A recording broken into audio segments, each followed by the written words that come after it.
Buenos días, tardes o noches. El día de hoy estaremos realizando el proyecto de la reflexión número 2 del parcial de física. En este caso, yo soy Kevin Méndez y saqué dos problemas menores a 20 y voy a hacer lo que resuelvo el día de hoy. Tenemos el problema 2 que inicialmente era este problema en el que es sobre dos botes que se alejan de la playa y que hay que analizar la velocidad del bote A respecto al bote B. Ese es un problema de movimiento relativo y primeramente realizaremos el análisis según esta tabla. Puedo definir con mis propias palabras los significados de observador fijo, móvil y partícula.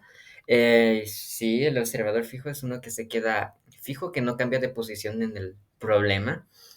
El observador móvil es el que se queda totalmente, que está en movimiento durante el problema. Y la partícula, que es lo que nos piden analizar desde la mayoría de casos, desde el observador móvil. Ahora, ¿no puedo definirlos? Sí, sí puedo definirlos. Puedo definirlos, pero no puedo diferenciarlos en un problema. En este caso sí puedo diferenciarlos, porque nuestro observador fijo es el espectador que se encuentra en la playa. Nuestros, a mí, nuestros nuestro espectador móvil es el bote número 2, el B es el B, y nuestra partícula en movimiento es el A, porque nos están pidiendo que analicemos la velocidad de B, de A respecto a B. Entonces, ¿puedo explicar las características principales del movimiento circular uniforme? Eso no aplica en este caso. Aceleración centrípeta y velocidad tangencial no aplica en este caso. Ahora, ¿puedo explicar el concepto de velocidad relativa con una suma vectorial? Eh, sí, porque conozco la expresión cómo funciona relativamente. Como conozco la expresión, pero no la comprendo. Sí la conozco y de hecho la puse en este problema, que era la velocidad de A respecto a B es igual a la velocidad de A menos B. En este caso es menos porque se nos está pidiendo analizar la velocidad de A respecto a B. Y como en este caso podemos observar que ambos botes van hacia una misma dirección, o sea, hacia arriba, no es que a la misma dirección, sino que ambos van hacia arriba. Entonces, en estos casos se realiza una resta de vectores. Ahora, ¿puedo diferenciar un marco de referencia móvil de un marco de referencia fijo?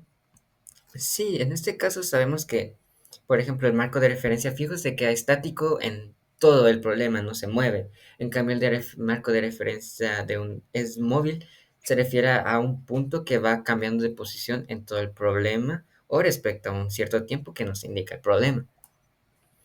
Y por resolver problemas de movimiento relativo utilizando los conceptos de suma vectorial, no, y de hecho fue uno de mis problemas más grandes en este caso,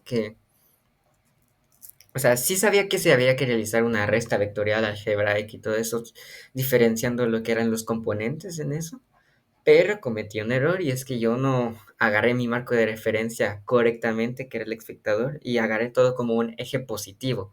No analicé que en este caso el otro eje era negativo y lo puse al revés. Entonces aquí estoy indicando que el bote A está en el eje X positivo, o sea, en este, y no en el eje X negativo, donde realmente está.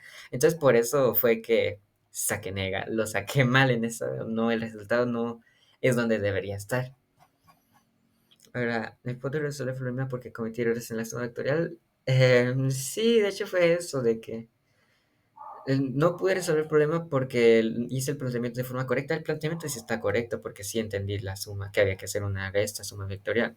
No pude resolver el problema porque cometí errores en la suma vectorial. Sí, efectivamente fue lo que acabo de decir, que no puse bien el signo respecto a dónde estaba el bote en su eje X y era negativo, entonces fue lo que hizo que el problema y el resultado saliera terriblemente mal. Puedo resolver problemas que integran conceptos de velocidad relativa con cinemática en 1D o con movimiento 2D. Sí, podemos relacionarlo con lo que es sus movimientos y sus capacidades ya. Por ejemplo, ya solo hay que descomponerlo en sus componentes X o Z en ciertos casos y o en un movimiento, en un plano, en una dimensión es bien fácil porque solo hay que ver si van al mismo tiempo para arriba o paralelos en una dirección o en direcciones opuestas. En este caso, que eran direcciones similares, que eran para arriba, que se puede observar, entonces se tienen que restar, pero si fueran en caso de que van al revés, se tenían que sumar las velocidades. Ahora bien, si observan en este caso, podrán observar que esto me lo pusieron mal. Este caso no es que estuviera mal, simplemente creo que tal vez me precipité y de una vez puse el signo de que esto se tenía que restarlo a los componentes de A. Y tal vez pensaron que yo había creído que el resultado era ese, pero no, realmente no, ese no fue mi intención, mi precipité, entonces por eso lo saqué mal. Ya en la resolución correcta, ya realicé mi marco de referencia indicándolo dónde está el eje X negativo, nuestro origen, nuestro eje X positivo. Ya en este caso tenemos la fórmula y lo que representa la fórmula, que es la velocidad del objeto menos la velocidad del observador o el móvil donde nosotros estamos. Lo descomponemos, ahora sí, agregando el signo que nos faltó en el parcial, y aquí sí agregándolo. Igualmente aquí no todo está bien. En estos casos, en los componentes de la velocidad del bote B, de una vez no nos aceleramos y lo dejamos solo así. Y ya después lo llevamos todo a lo que es las fórmulas de los componentes con sus vectores unitarios y se realiza lo que se le agrega el signo de que se le tenía que restar de que este es el componente A y se le va a restar el componente B, tanto en X y en Y. Y el resultado final es que la velocidad de A respecto al bote B es de menos 20,6 metros sobre segundos en el eje X más 6,713 metros sobre segundos en el eje Y. Y ese es el resultado de nuestro problema, nuestro primer problema. Ahora en el problema 3. Sí, nos haría falta. Reconozco que es de las leyes de Newton. Reconozco la diferencia entre masa y peso. Sí, la masa es algo constante que es respecto a cada cuerpo y el peso depende de la fuerza gravitacional de cada cuerpo celeste, ya sea espacio, la luna, Mercurio, Júpiter y Marte y todo eso. Pues explicar con sus palabras la segunda ley de Newton es, sí, acá cuando se le aplica una fuerza hay una reacción de aceleración en la misma dirección, en pocas palabras, y se acelera el objeto. Puedo explicar los problemas que incluyen objetos en equilibrio. Em, no realmente porque los problemas en equilibrio no hay movimiento, o sea, todo es ideal, por lo que no se debe aplicar, pues ahorita lo corrijo. ¿Puedo aplicar la segunda ley de Newton para resolver que incluyen objetos que se mueven con aceleración constante?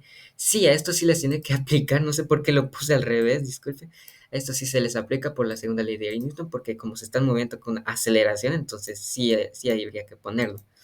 No siempre reconozco cuando un objeto se mueve con aceleración constante. No, sí es fácil de reconocer cuando un objeto se mueve con aceleración constante, aunque a veces depende cuando te da una aceleración que cambia rápidamente, entonces es un poco más difícil, pero sí. Soy descuidado al manejar el signo de la aceleración de un objeto. No, porque sabemos que todo lo que se mueve en dirección de la aceleración es el eje positivo, aunque a primera vista no parezca, va a ser nuestro eje positivo. Vamos a ver. ¿Puedo elaborar? No tengo idea de hacia dónde es más probable que se acelere el sistema. Sí tengo idea. ¿Puedo elaborar diagramas de cuerpo libre? Sí. ¿No logro identificar todas las fuerzas que aplicar el entorno sobre el sistema? Sí pude aplicarlas del fuerza normal, del peso, la tensión, la fricción y todo eso.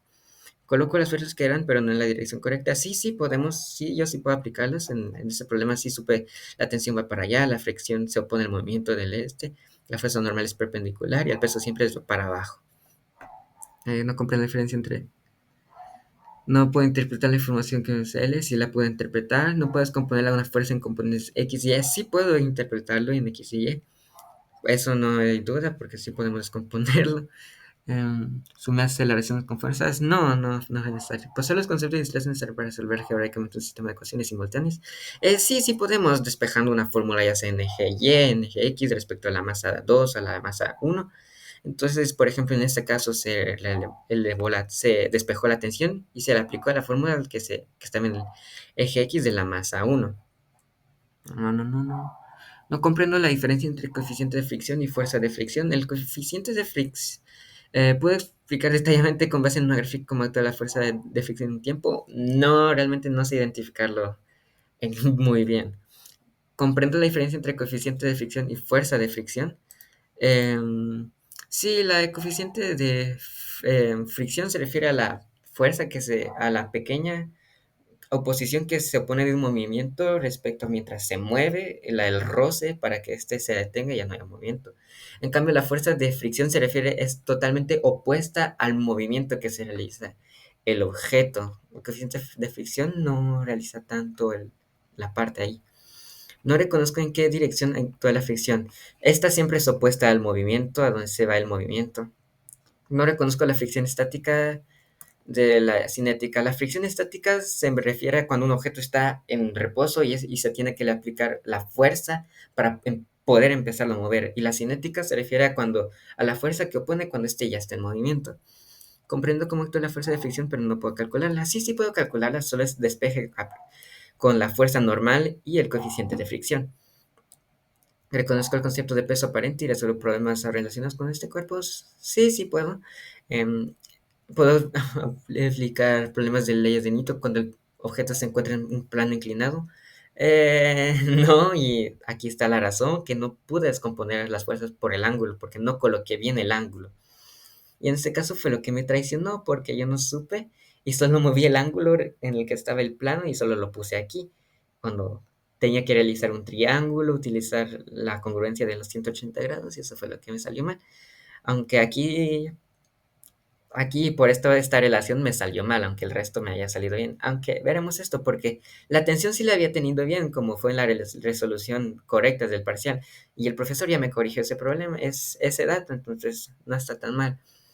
Primeramente, la aceleración sí la obtuvimos correcta con la fórmula de aceleración constante. Despejamos la tensión para averiguar porque la tensión es la misma en todo el sistema, no importa si tal vez se mira en una distinta dirección, pero siempre es la misma porque es la misma cuerda la que une a las dos masas. La fuerza normal la sacamos del plano Y del plano inclinado, despejando la fuerza normal con el correcto uso del peso despejado. Aquí ya pudimos aplicar el correcto ángulo que se le había aplicado en una correlación de ángulos aquí y nos dio un resultado de 50. Ya despejando todo ello, despejamos el coeficiente de fricción, mu, y tenemos esta fórmula, reemplazando los datos que obtuvimos de la fuerza normal y la tensión y las masas que tenemos, el coeficiente de fricción da un resultado de 0.573 y ese es el resultado final del coeficiente de fricción que había sacado mal. Mi reflexión invita a que repasar conceptos básicos, porque mi mayor problema no es que no supiera qué es lo que tenía que hacer, sino que no supe aplicar conceptos básicos o reglas fundamentales como lo era la colocación de un ángulo o la colocación de un signo negativo respecto a en qué cuadrante está cada vector, y eso fue lo que hizo que sacara mal ese problema. Simplemente fue eso y muchísimas gracias por estar ahí. Sé que tengo que repasar más problemas para evitar cometer estos errores en el futuro. Muchas gracias a todos. Feliz tarde.